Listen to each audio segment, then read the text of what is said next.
Hello, everyone, and welcome to Generation in Between. That was a very excited welcome. You were. You're really overcompensating. I know. Think. Welcome to Generation in Between, a Xennial Podcast, where we remember, revisit. I forgot what we did for a second. We redo a lot of things. And sometimes relearn and redo things from being 80s kids and 90s teens. This episode is part of our Xennial Girl Summer, where we are rereading books from the 80s and 90s. Mostly, I think they're all the 80s. Yeah. I think they are. They're all 80s. And then rewatching movies. So we're one of our book episodes. And this is going to be, this was Katie's pick because she loved this author in her childhood, yes. Which is so weird. Which, when we tell you the author, Danielle Steele, it's not like automatically you would associate that with a childhood author. And also, if you've been listening at all, or even if you're new, I grew up in a pretty conservative home, except for books. Okay. So they were like, I couldn't watch a lot of TV. I couldn't listen to a lot of music, but I could read anything I could get my hands on. I kind of love that, though. Yeah. And my mom read these books. So they were on our, like, people would give them to her for Christmas and stuff. So they would sit on our bookshelf when she was done. So I just read them. I mean, I can't judge because I read Stephen King when I was a kid. Right.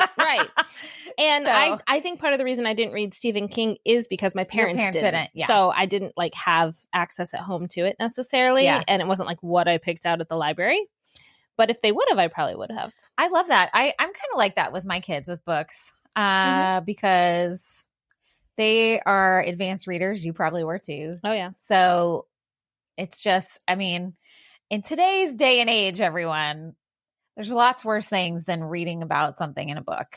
I agree. Right? Yeah. Back then, we didn't have those options. Look, I tried to have my hair down. I'm too hot. I'm sweating. Wait.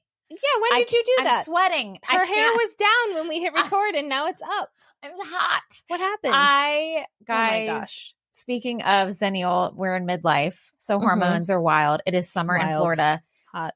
And I just see Katie in a sweatshirt, and I start sweating all the time. So, like, it's funny because if you're watching on the YouTube or on social, Danny has on this kind of dark purple tank top, and I almost wore the exact same one. It is like similar, the exact same color too. Yeah, it's like a wine purple.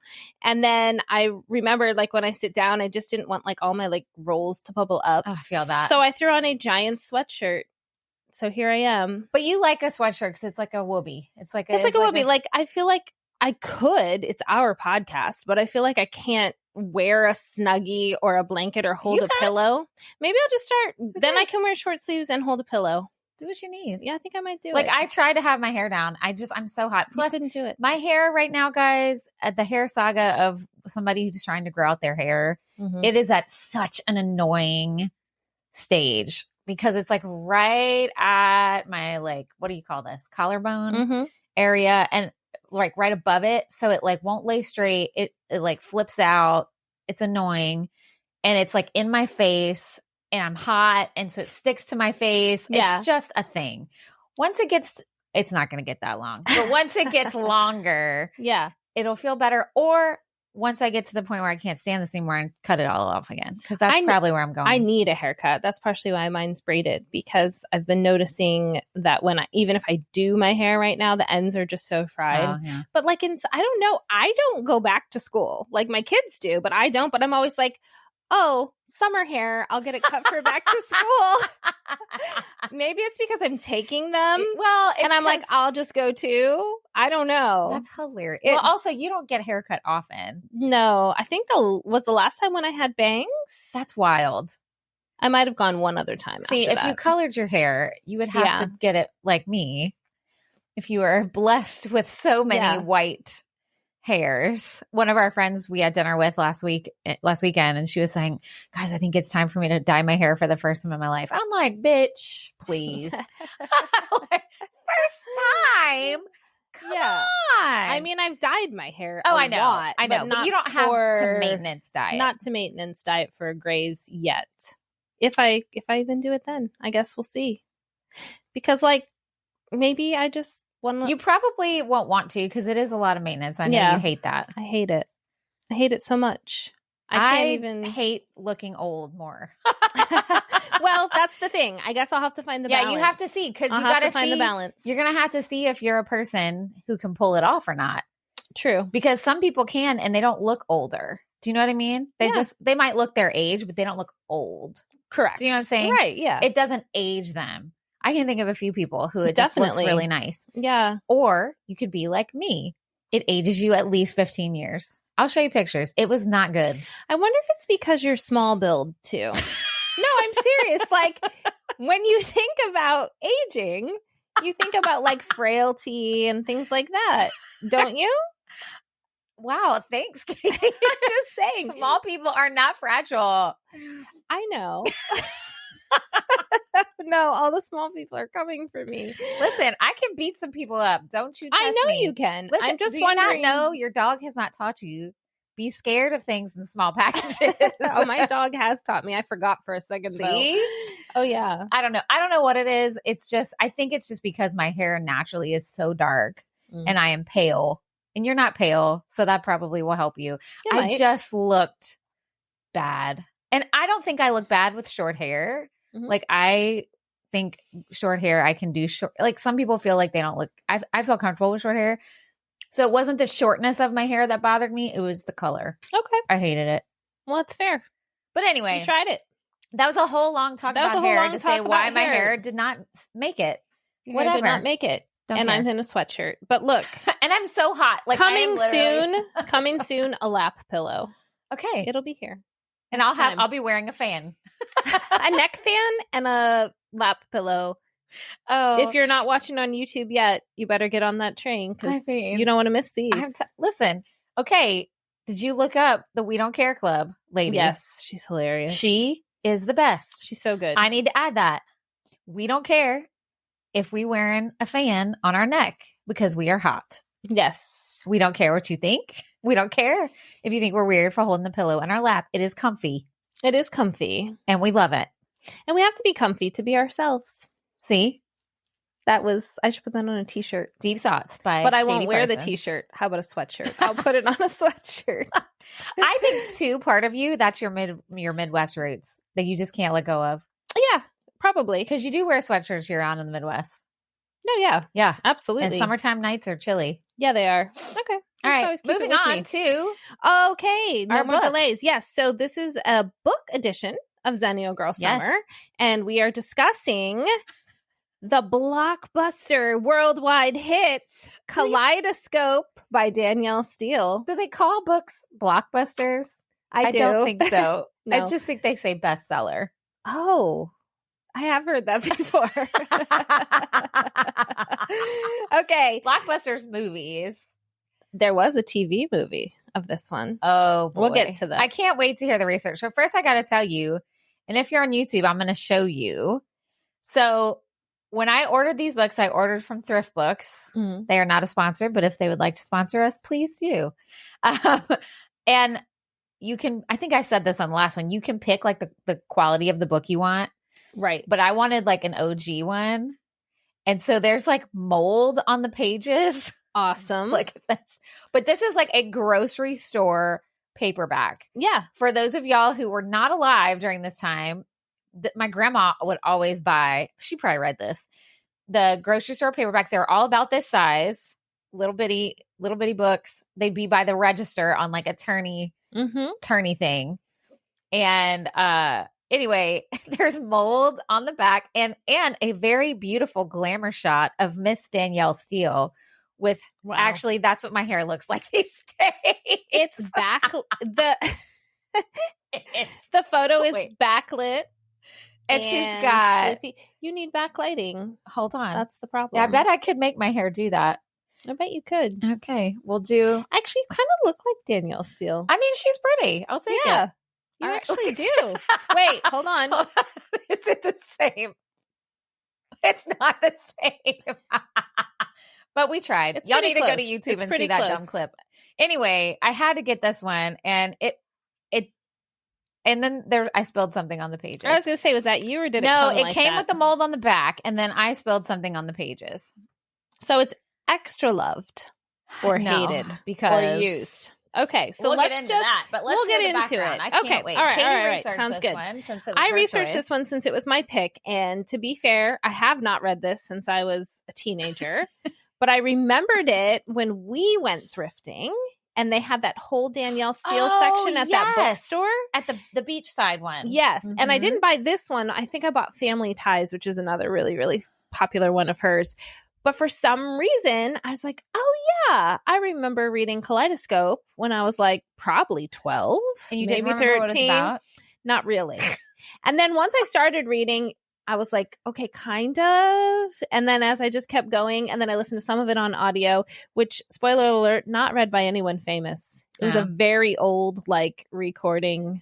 I couldn't find, it's not on Audible. Could you hear my favorite one? I don't remember what I listened to not too long ago, but like I could hear them turning the pages.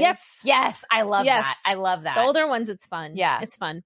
Okay. Well, let's get started first with Danielle Steele. Okay. Is that her real name? Her full name is Danielle Fernandez Dominique Shuline Steele. Wow. Yes. And she was born in 1947 in New York City. Okay. So in addition to this book, Kaleidoscope, some of her other really famous ones, The Promise, Jules, The Gift, Safe Harbor, Family Ties. So she was born to a German father and a Portuguese American mother in New York City, as I said. And she spent part of her childhood in both France and the U.S. She was fluent in French her whole life. And I guess she was shy. She loved to read. So the French stuff in here makes sense. Yes. Okay. How like there's like randomly a character that lives in Paris or France. Well, she was French. Yeah. The mom was French. Exactly. But she was kind of shy, and so she often like took solace in books, like shy and non-shy people do, I guess. And she began writing like stories when she was a teenager. She had finished her first manuscript when she was 19. As did we. Well, not a manuscript, but we wrote. We did. I saw her. You were a published poet. I totally was. I'm still not a published author unless you count the stuff I just published myself. I know it's coming. Stay tuned. So she studied at NYU, New York University, and the Parsons School of Design. Hey, any relation? No. Oh, okay. I wish, like, hello, let us in. That's a really prestigious school. Of that money. She considered a career in fashion, but then she decided to become a writer full time. As evident with this glamorous shot. Hello, Danielle. On the back of the book. So good. So she has been married 5 times. Ooh. Guess how many children she has? 0. I did not know this. More than that. 10. Little less than that. 5. 9. Oh. 9 biological children. Which I guess you can afford if you're... But your body can't... Oh my gosh. And the amount of things she's written, I'm like, did you have a staff of nannies? Surely she did. Yeah, she probably did. She had help. To write as much as she has. Yeah. She had help. But also, maybe her husband did a lot of the caretaking. One of the 5. Or all 5. Maybe that's why she had 5. They're like, I'm tired of this shit. There's too many kids. Oh, I thought you meant because then she could have 5 babysitters. Oh, like not babysitters, but 5 people.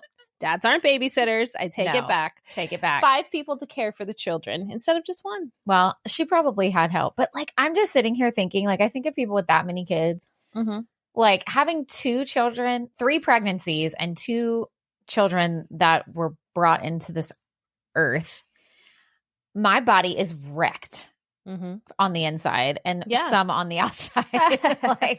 Some you can see, some you can't. Right. Yeah. I cannot imagine. Although some people's bodies recover way better than others. Yeah.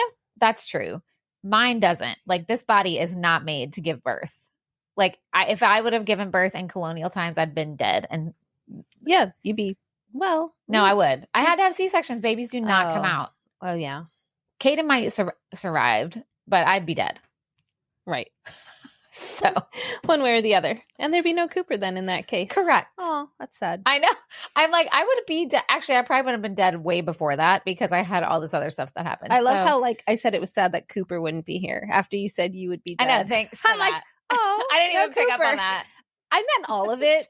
I just happened to say it after the Cooper thing. But you gave birth naturally, right? I did. All 3 times. Yes. See, you might be okay then. I feel like I could be a 9 children kind of person. What? Not now. Too late for me. no way in hell could I have 9 children. Yeah. I mean, we had talked about fostering and adopting when the kids were a little younger, and then just never really got into the space. But we had talked about having even more kids at home. Our house isn't big enough, though, and that's a big thing with like fostering and stuff. They have to have their own space, which totally makes sense. But anyway, okay, so 9 children, 9 kids. However, one of her sons, his name was Nick, he completed suicide in 1997. Yeah, he was, I think, in his early 20s. He was a young person. So she actually wrote the nonfiction book, her only nonfiction book, His Bright Light, to honor his memory and bring awareness to mental health issues. I'm not sure exactly what his were, but obviously something that impacted her. Okay, so her first novel, Going Home, was published in 1973. And at first, she kind of went a little bit unnoticed. Not a best-selling author at all. Sold some. But by the 1980s, she just kept writing. Her books started to kind of creep up the bestseller lists. And once she got there in like 1983, everything she's ever published since has been a bestseller at some point. All you got to have is one book to get in the door with like the moms and grandmas. Mm-hmm.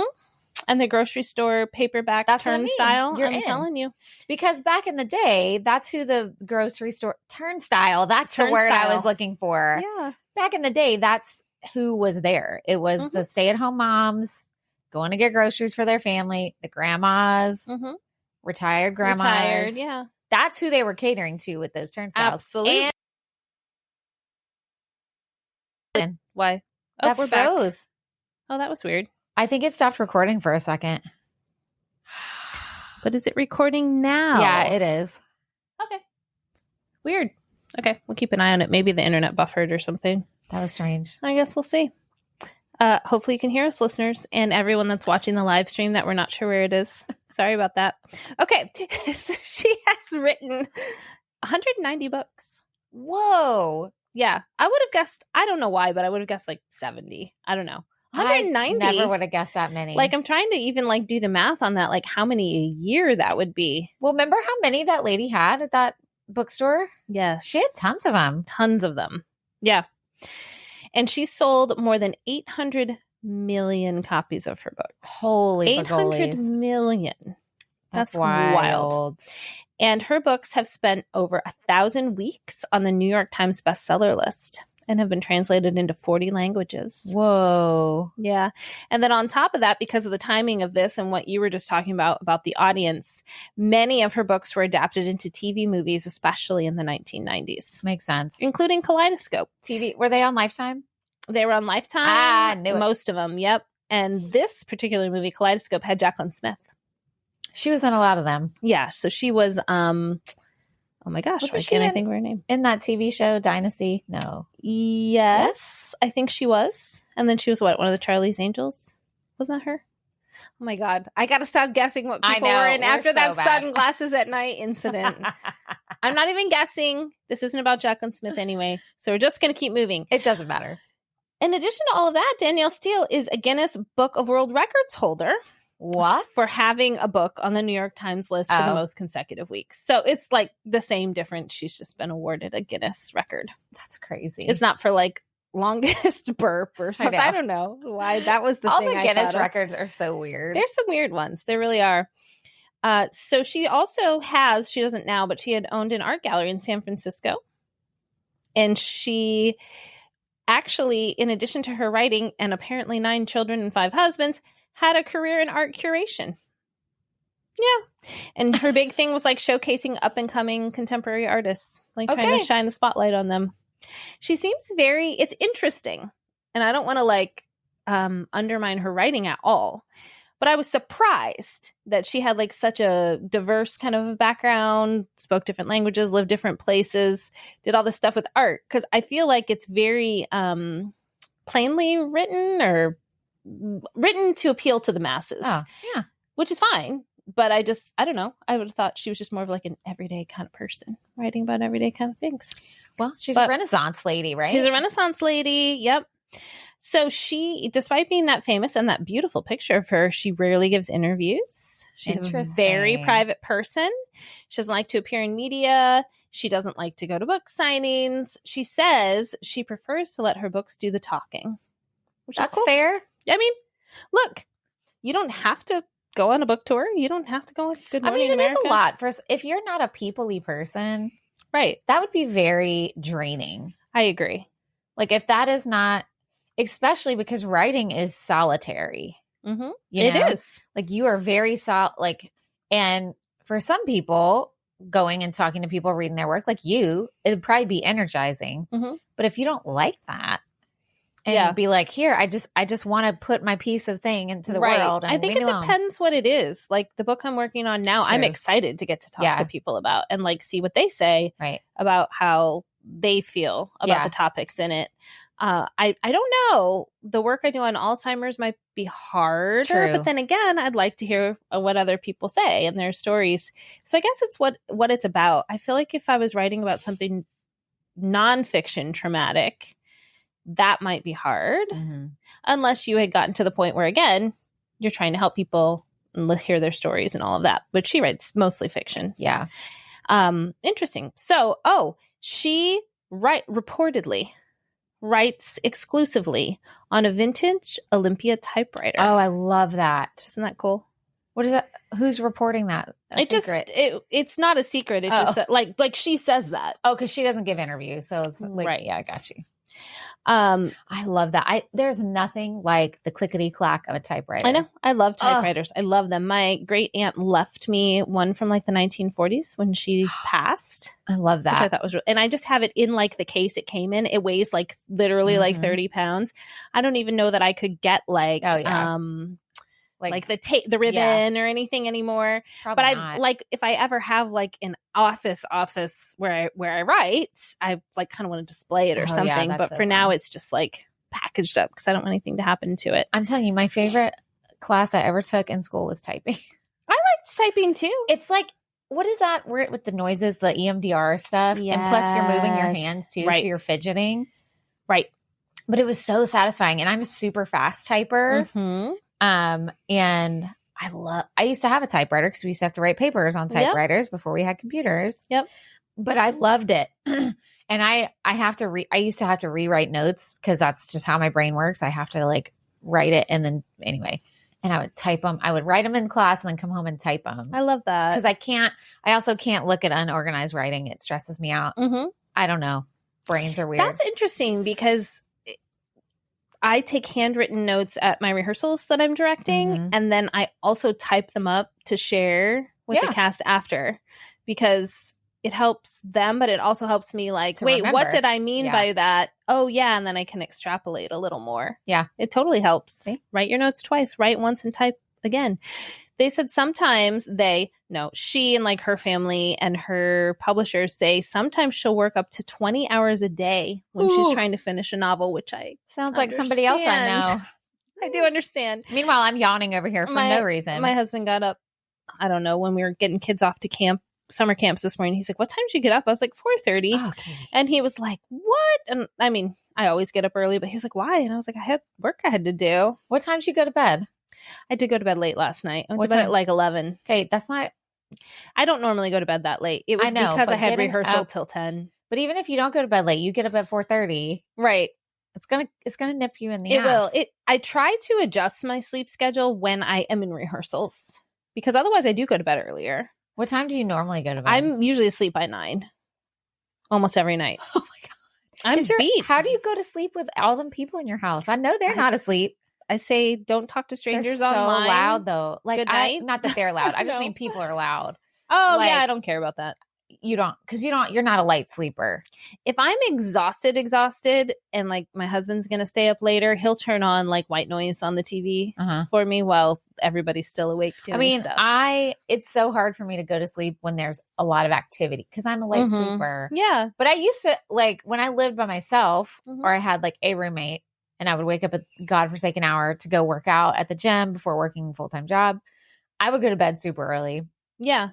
But I can't now. Yeah. But also, anyway. By that time, I'm so exhausted, I can fall asleep. I'll probably so crazy. I have a rehearsal tonight, but I'm only at it till about 7:30. So either I'll go to bed like 8:30 or 9. So wild. Or when we're done recording, I'm going to go home for a couple hours before I teach. I'll take a nap. Oh, and you're which I can do now. Oh yeah. See, which I can do now without my full time. I mean, I have a zillion things I need to do, but your body will let you my rest. body will probably be like, take a quick nap. Yeah. But And also you need to have the sleep. But I also have to finish watching K-pop Demon Hunters. Have you watched? Oh, that was my face like 4 days ago. Ask Cooper about it. Okay. Guarantee. All right. I thought it was just I'm surprised you're watching this. That's why I made the face. I mean, Tegan asked me to. Oh, okay.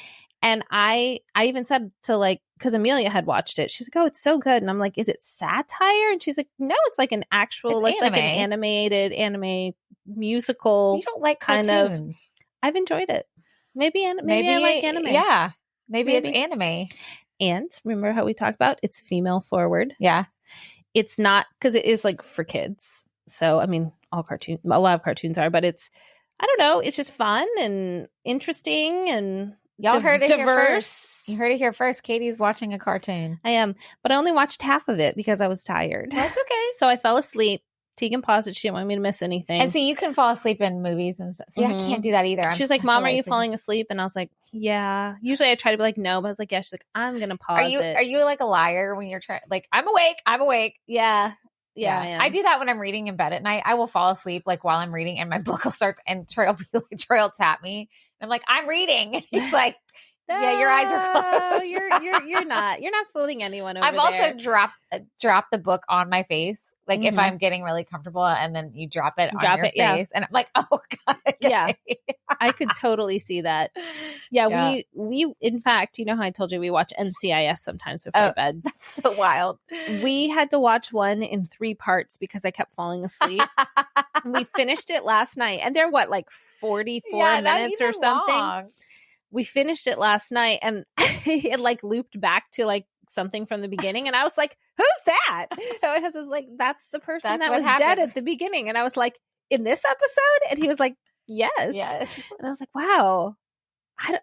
What? And so he's like connecting the dots for me. And I was like, oh, right. Okay. I remember now, but I really didn't remember. All right. K-pop. All right, moving on. Okay. Yeah. So K-pop Demon Hunters. Right, you need to watch it. All right. Okay. I'm going to watch the second half of it. That was my point. Maybe this afternoon with Tegan. It's like a series? No, it's just one movie. Oh, it's a movie. It's a movie. Yeah. Okay. So even better. You won't like it hooked and have to watch it all the time. Unless you want to watch it over and over. You might. Who knows? You're going to like their hair. You know what I rewatched the other night? Just because I just felt like watching something. Because Caden was, I don't know, he's never home. He's probably at your house, actually. And then Troy and Cooper were watching Lord of the Rings. Bleh. Sorry. Don't like it. I was like, I'm going to watch Rocky Horror. I haven't watched it in so long. God, I forgot how good Tim Curry is. I love Tim Curry. I mean, I knew he's good. I mean, like, I know the movie, but he's good. Man, that's one I can watch all the time. It's so fucking weird and great. I love it. It's weird and fun, and the music's hilarious. New dream role unlocked for me, too, by the way. Ooh. Magenta. It's a good one. You know, there's places around here that do that. I know. Every year. You might need to go up for it. I might need to. Because that one you can be older and play it. Oh, absolutely. I know. I love that show. Okay, great. Well, speaking K-pop of Demon Hunter, Rocky Horror, and Danielle Steele novels from the 80s. Actually, yes, 87. So this one 87. was moving on from Danielle Steele, the person, to the book. This was published in 1987, and I am going to read the official plot summary for those who didn't read it or did read it. Kaleidoscope tells the story of 3 sisters, Hillary, Alexandra, and Megan, who are separated after a family tragedy. Their father, a U.S. military officer, commits a violent act that destroys the family, and the girls are sent to different foster homes and adoptive families. Years later, a private investigator named John Chapman, hired by the girls' late guardian, well, no, he hasn't passed yet. Anyway, tries to reunite them as adults. The story weaves together themes of trauma, identity, forgiveness, and sisterhood, each woman's journey deeply shaped by their childhood experiences. The title Kaleidoscope symbolizes how fragmented lives, when turned and looked at from different angles, can form a beautiful pattern of healing and reconnection. How do you feel about this? Bleh. Listen, I need a second. I hated this book so much. It was so heavy.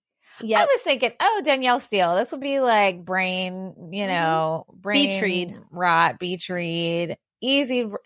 It was so heavy. There was so much trauma, so much grief. So again, guys, this has not been a great summer for me.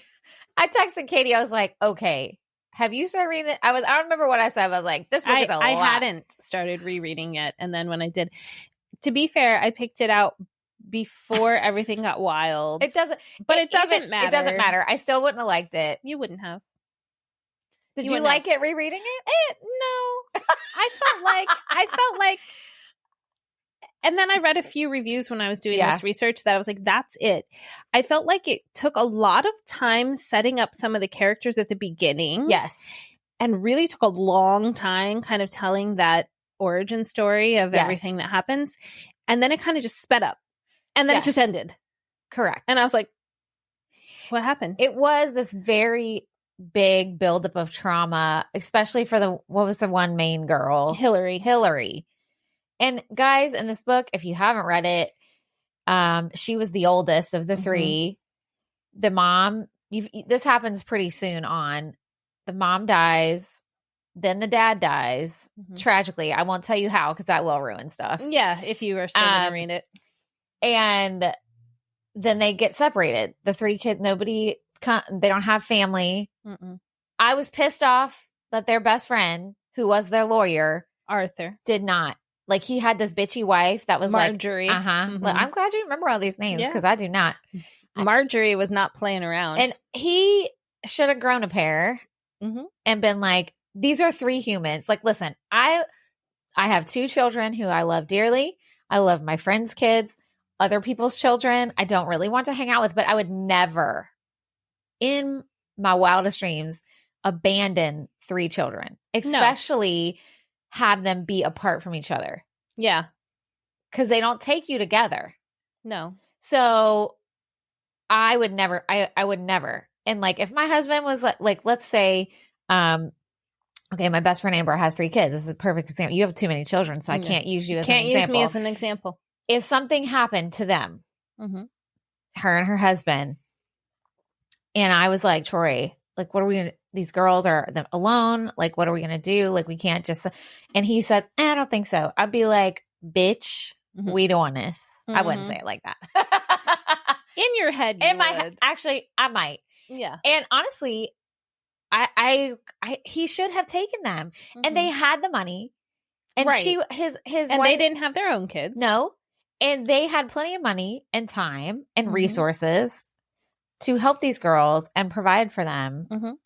They could have at least fostered them if they didn't want to adopt them. In the meantime, they could have fostered all three. Yeah. And I don't know how much of that is like a timing thing, right? Because the girls are young in the 60s-ish. Well, that's late true. 50s. And I think we didn't understand as much about adoption and sibling separation. I mean, it's kind of common sense. Well, like, your parents died, you don't want to not be with your sisters. It was someone that they knew Arthur, right? They knew him. Yes, he was not a stranger. It was their parents' friend. He was in their lives already. Right. It's frustrating, and then it's sort of interesting because as the book goes on, Arthur's the one that in the end, when he's, and it's fine, spoiler alert if you didn't read it, when he's dying toward the end, because he's an old man. That doesn't ruin the story at all. It doesn't.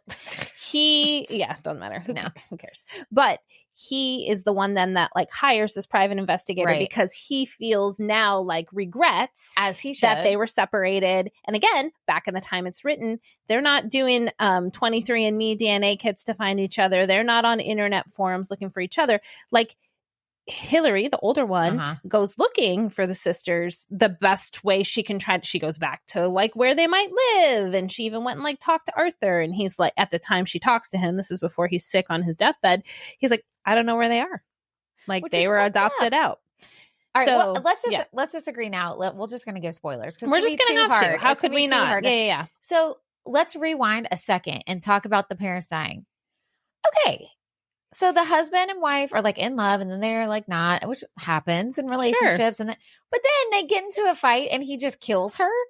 It did feel like it escalated very fast. Hello? What? Yeah. And I felt like some of the traumatic outbursts she being the writer, Danielle Steele, tried to relate back to like military trauma, kind of. Like some of the writing made me think that was the implication, which we do know is a thing. Yeah. But like you said, there wasn't really signs of that leading up to that.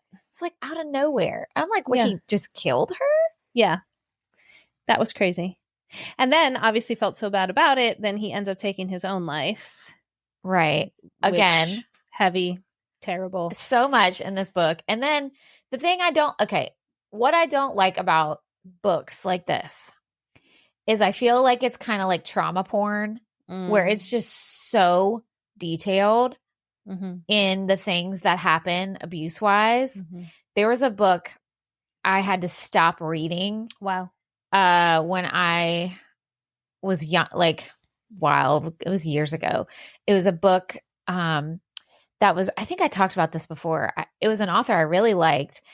And he was writing a story from the point of view of a woman who had been abused and then her abuser. And it was like, and it would go back and forth. Okay. Which sounds and it was interesting for a while until he gets to where the molestation and stuff happens. And he goes into details on both accounts. I just feel like that is too much. Now, if it was your own story and you're telling the story, that's your business and you're right. And you deserve to tell your story. But when it's fiction, I just feel like it's almost objectifying trauma. Does that make sense? Yeah. And that's what I can't handle. Like, you don't need to tell the details of how she was held down and things inserted and like the pain. I can't handle. I can't handle it. I'm not saying it's right, wrong, or in between. I just don't like it. Yeah. Yeah. I'd never heard trauma porn before, but I think there's something to that for sure. If you're writing it kind of for shock value, which again is a writing technique and can lead to books that people want to read or keep turning the pages on, but I can see how even fiction, obviously things like this happen in real life. Right. So to objectify it, like you said, to kind of make it your, I don't know, like your shiny thing that makes people like your book or keep reading it or read your next book. Yeah. Yeah, it's a lot. And I mean, it's the same reason why I can't do like crime and stuff like that is because I don't know. I don't like to relive that when I'm trying to entertain myself. I get that. Makes sense. No, that's why I like fantasy stuff because it's just so out there. Right. And even horror stuff is so out there. Right. Like when it gets too realistic, I feel like there's enough of that in real life. I have enough of my own bullshit to deal with. I ain't trying to read about somebody else's. I get that. I totally get that. Like especially when it's kids, that's the other part that's hard. She was a young teen. Exactly. Yeah. And the scene where her fucking uncle after the other lady died. Yeah. And he's trying to get her and rape her and she runs outside nude and is like beat up, bleeding, crawls to the neighbor's house. Yeah. Doesn't this sound uplifting, guys? Yeah. Beach read. It's like, I just was like, oh my God. Yeah. Yeah. And to that point later in the book, when the private investigator is trying to track them down and he goes to those neighbors, I felt like the neighbors were kind of like, they were like, oh yeah, it wasn't so great over there. There was some stuff probably that went down. It's like, hello? Like, but that happens so often. People just look the other way because it's messy to get involved in humans' lives. Yeah. But I think you always need to say something if there's a kid involved. 100%. 100%. Yes. I don't care. Send the police over there. Oops, if something seems weird, it probably is. Absolutely. Oh, I created tabs in my Google Doc. You can do that now? No. Yeah. Girl, so I don't know that. Ashley told me. Hey, Ashley. Ashley's just changing our lives. She is. Bit of info one question, at a time. Bit of info, but I didn't mean to open the tabs, so they're just blank tabs. But here's the real one. So thank you, Ashley, but I don't need that particular skill right this minute. So, okay. So I did, kind of like we've done with the other ones, I did come up with some book discussion questions. Oh, sorry. So I thought these will touch on some of the things. So this is similar. Do you think that Arthur was right to try to reunite the sisters later in life? Why or why not? That's a tricky one because I thought it was selfish of him for lots of reasons, all the things he did, because he wanted to feel better about himself. He wanted, because he did. Now, granted, good, but also, I mean, and it's never too late, but then it also kind of is. I don't know. It bothered me. I'm glad that they were reunited, but also, and then I felt so bad for Hillary because the other two girls had these pretty great lives. Yeah. They had nice families and education, and they were kind of doing like careers they wanted to do. Like one was like a baroness. Yeah. Like literally. Yeah. Who, like, her marriage wasn't so great, but generally. And that was the other thing. Yeah. All of a sudden, he just has some change of heart. That was weird. Yeah, that was weird. Because he was like mentally, like emotionally abusive. Yes. And distant, to the point that she didn't want him to know she was adopted because she was afraid that he would like freak out about her lineage because she wasn't like a true blood baroness or whatever. Can we say red flag times 100? Yes. If you don't want to tell somebody that you are in a partnership with, that you were adopted because you're scared they're going to freak out, red flag of like 1,000 with that guy. And then, yeah, like by the end, they had kind of like patched things. He flies to America and is like, yeah, she was the one that lives in France. Yeah. And he's like, hello, I am now here. And I am sorry. And she's like, okay. Yeah, that was strange. What? I did like the plot point because Hillary, because her growing up was, you know, the foster homes, the abuse, being on her own as an adult, trying to make her way in the world. You know, she just had a lot of continued trauma after the trauma of her parents passing. She was still kind of hardened when she met her sisters. But then when she met the nieces, did you notice that? She melted a little more. And that opened the door for like her to have a relationship with that particular sister, Alexandra, I think.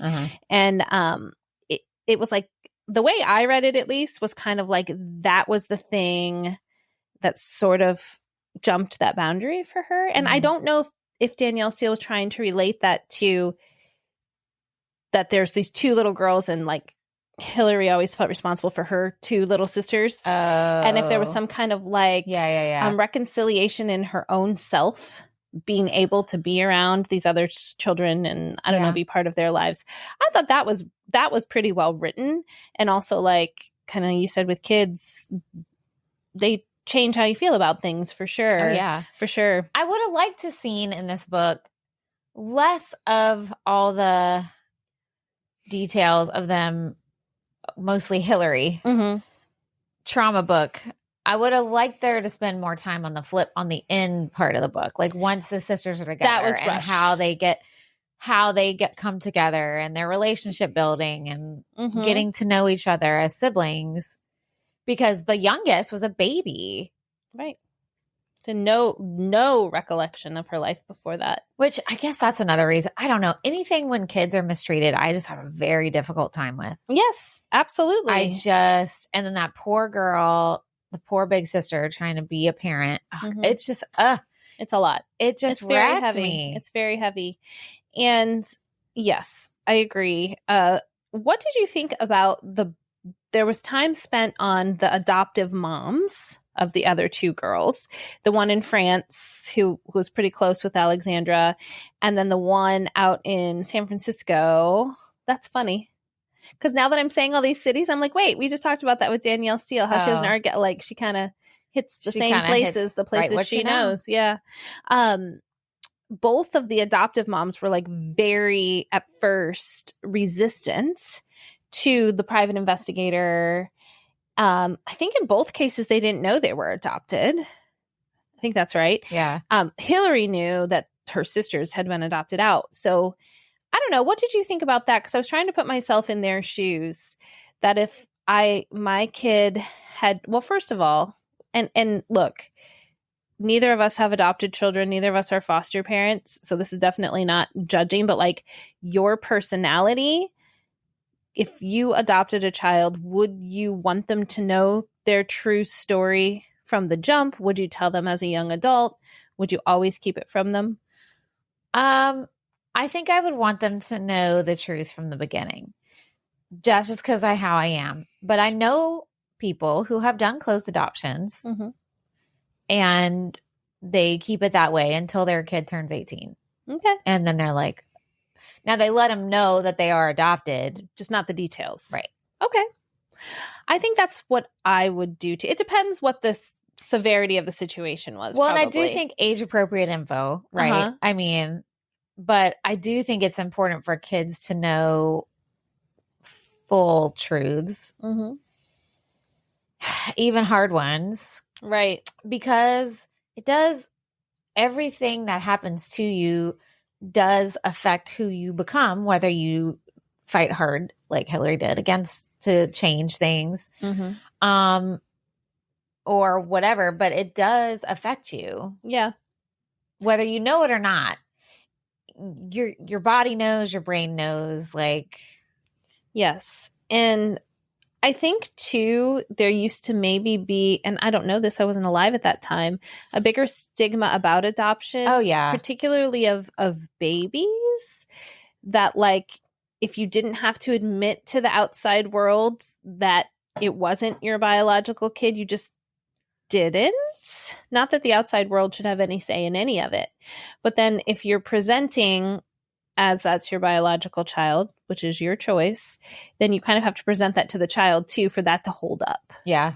And so I wondered, like when this private investigator is talking to the adoptive moms and they're like, oh my God, don't tell them, or I need to tell them first, or how dare you, you know, I thought, you know, if they've been trying to kind of uphold this facade this long, oh yeah, that is a lot for someone to just come crashing in like, hey, I'm going to reunite all the sisters and Arthur sent me. And, you know, I could see that, how that would be.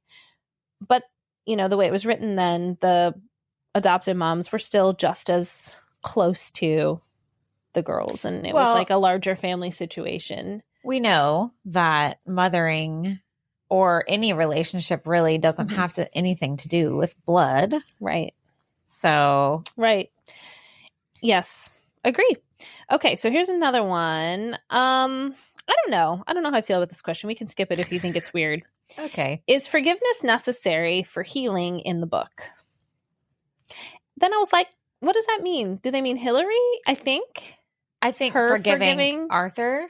Yeah, must be. Do you think she needs to forgive him to heal? Okay, that's a loaded question in life in general. Mm-hmm. Because I don't know if that's always true, which is a hot take on it because that's not what most people say. Mm-hmm. But sometimes you don't have to forgive. You just need to release it. Just let it go. Yeah. And that's not forgiving. That's just releasing it. What I tell you the other day, bless and release. Bless and release. Like, bye. Because it's not excusing it. It's not saying, oh, I understand why they did it. It's just saying, I mean, not to be crass, but kind of like, I don't care why, I'm moving on for myself. Or not even I don't care. Like, I do care, but I just need to move on. And I don't have it in me to forgive you for XYZ. Because there are things that I would feel would be unforgivable. Yeah. I have a big one in my life. And same kind of thing. I've never forgiven or been like, it's fine, but I've released. And that's, you know, my daughter's biological dad not being involved in her life. That's not something I'll ever be able to understand. No. Right. And you don't want to. Because I didn't do it. Like, I also was a young parent who didn't know what to do. And I didn't make that choice. So I think, but it's also something I don't carry around because I'm like, well, like, that was out of my control. And I can only be my half of the parenting and, you know, life goes on from there. Yeah. But I don't think that I ever need to forgive that person to have like healed from it or be okay about how it all went down. Yeah. Down the road, you know. And my daughter, it's a different story. She gets to decide that for herself. Her own human. You know, yeah. But anyway, okay. Well, that question was good, actually. Okay. This one's dumb, but see, I thought the last one would be good. We had some good conversation. Megan, who's the youngest, who was the baby, leads the most grounded life of the three sisters. Why do you think she adapted more smoothly? Ooh, I didn't think about that. Because she, if you weird, haven't read it, she's like a doctor in a clinic for Appalachia underserved communities, and really passionate about her work and the people who she helps. I mean, I would just say it's because she probably experienced the least amount of processing of the trauma. I mean, we don't know how much, babies can process necessarily, and even subconsciously. But she didn't remember it. She didn't remember any of it. I mean, that's probably why. I mean, that's kind of an easy answer. That's what I mean. Because of trauma. She didn't experience it in the same way. When you're a baby that's 1 and a 12-year-old. Yeah. It's my sister and I talk about those kind of things a lot because we're 7 years apart. Mm-hmm. So it's almost like, even though, for whatever amount of years we lived under the same roof, we had a very different experience. Mm-hmm. There's things I don't remember because my little brain, either I just don't, or my little brain said, goodbye, I don't want to remember this. Right. And she remembers obviously more because she was, thinking about, I was 4. Right. She was 11. Yeah. So the things that stick. Dang. Yeah. I think so too. And I think it's the family. Like you could say like maybe an argument for the middle one had it great because she had this like really wealthy and notable family, but that comes with its own things too. So I think it was also the family that Megan was adopted into, who were successful people, but like grounded, normal people that gave her like a normal. Everyday normal is in quotations. Yeah. I would say they were grounded, just stable people. There you go. I was trying to think of a good word. I was like, come to me, word. Hey, I came up with turnstile earlier. I know. So anything is possible. Okay. All right, moving on. Okay, this is a good one. If the story had ended without the sisters reuniting, would the novel have had the same emotional impact? Although if you didn't feel an emotional impact. I didn't like it. I wouldn't have liked it then either. You wouldn't have liked it then either? No. Do you think there is a world where they could have written it without them reuniting? Yeah. Okay. Would it have been more interesting? No. I didn't. Everything leading up to it just was not I just did not like this. I think it wouldn't have been as satisfying for the reader. Like, I wanted them to at least meet each other. Even if they ended up being like, okay, now we're still going to go our separate ways. Just the curiosity in me as a person. I was like, they have to meet each other and reunite. They have to see their sisters. I mean, I'm glad they did, but I still did not like the book.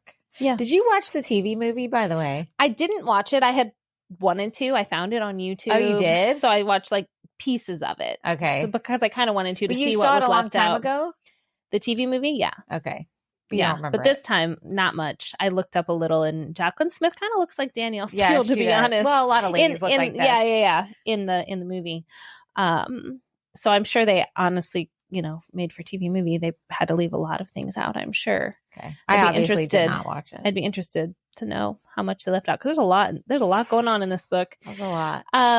Let's see. Oh, okay. Okay, so this is kind of related to the one I just asked. Does closure always require reconnection? No. Had that my own self. Because you can just make the decision yourself. Yeah. You don't need another person's presence to decide that. Another thing I worked on in therapy. Love. Yep. Because you have to get to the point where you have a realization with some people in life that there won't be closure, and it sucks. Yeah. But you have to just say, okay, that's just going to be what it is, and move on. Right. Like, I mean, it's not a good feeling to not have closure, because as humans, we like to have period done. That's just the way we want to have the answers. Yeah. Yeah. But sometimes you don't get them, and you have to move on. Yeah. I don't know. Totally agree. Yeah, I agree. I mean, I know, especially having, teenagers and preteens, teaching that even whether it's a friendship or a relationship, and they want to know, but why did they do that? Or why did they feel that way? And it's like, trying to say sometimes you just won't have the answer to that. And it isn't fun and it isn't satisfying and it isn't fulfilling, but it is what it is. Yeah. So you yourself have to create that, whether closure's the word or the ability to move past things, that sort of thing. Yeah, so I agree. I don't think you need it. I wanted to ask, it's not on this list. What did you think about the kind of side story with the private investigator and his ballerina girlfriend? I was like, what? I know. And then she was a bitch. And she talking about her feet, like how sore they were all the time. I'm like, all right, well, obviously she's a narcissist. So like, red flag, sir. Yeah. All she talks about is her dancing and her feet. And she didn't like when he was getting called away for work and how he was like going far without her and stuff. I don't know.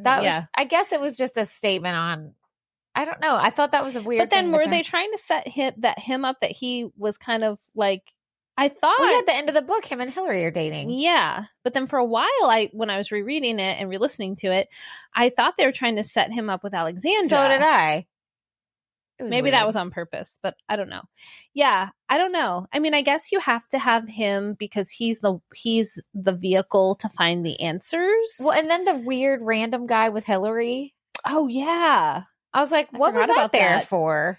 And man, she was not nice to people she worked with. I know. Damn. But again, and it was kind of built as this like she puts up walls because of the trauma, which I get. It's kind of a trope. Also. It was a trope for sure. Kind of obvious. Like, oh, she's a bitch at work. Yeah. Because all this stuff happened to her. There was a lot of like standard like 80s.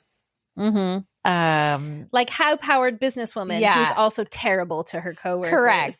Those tropes. Yeah. And also isn't a mother and, like all the things. Because she not can't handle it because of her trauma. Because of her trauma and her high-powered career. And I don't know. I just thought that was interesting.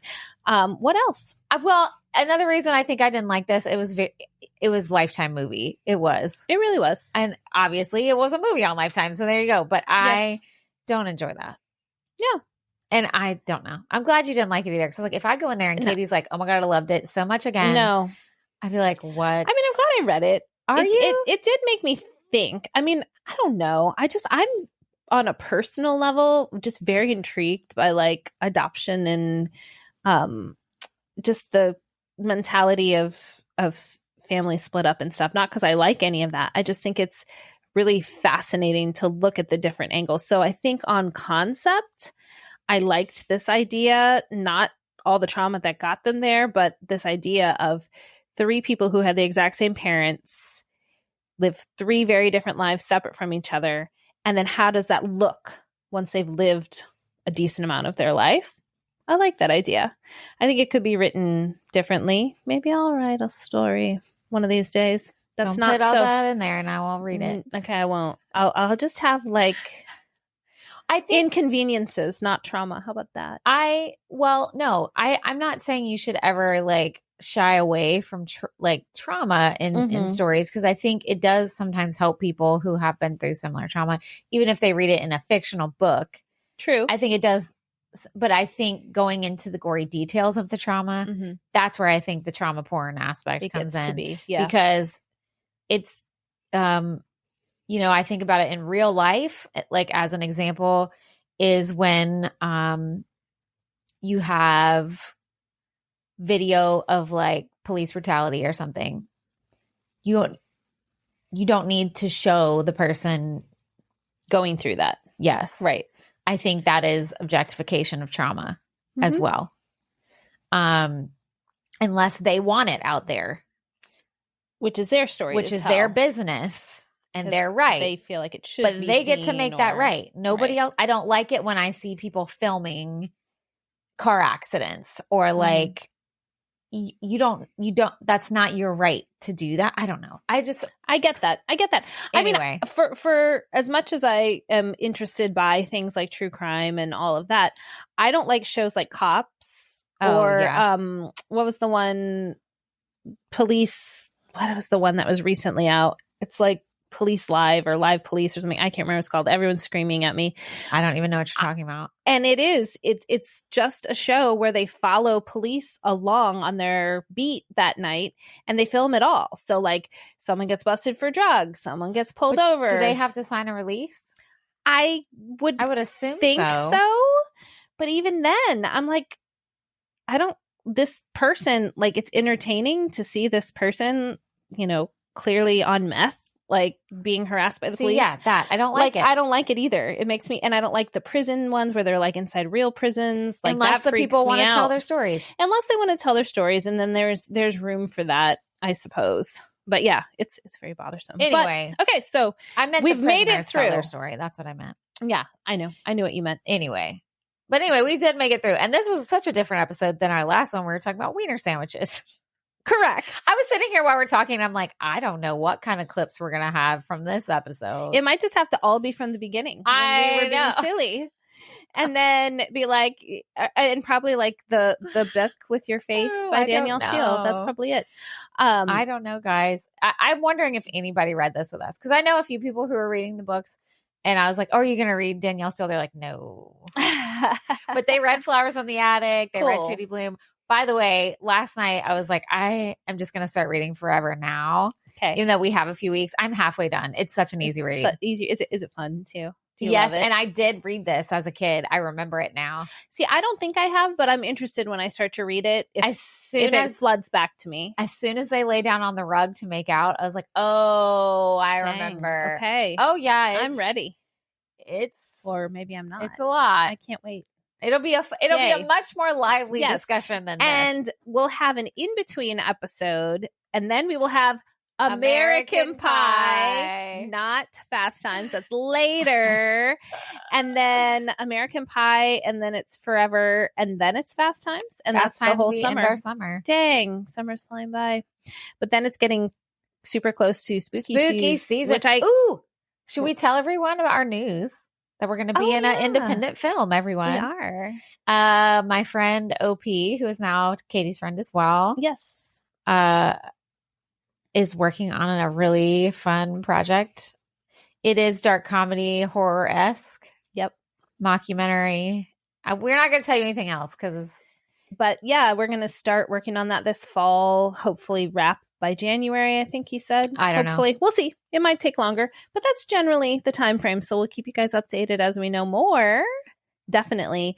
And don't forget to tune in to our Dawson's Creek episodes. Yes. We got that next. We decided to record this one first. So hopefully we have something a little lighter for Dawson's Creek. I have so many things to say about these last two episodes of Dawson's Creek. There's a lot happening. There's a lot. Y'all need to listen. If you don't usually listen to our Dawsons, y'all need to just go listen. Even if you don't rewatch.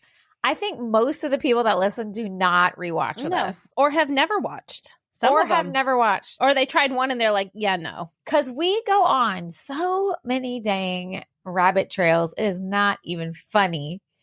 But also, we do rake them across the coals a lot. Those writers are losing their minds for season 3. They really are.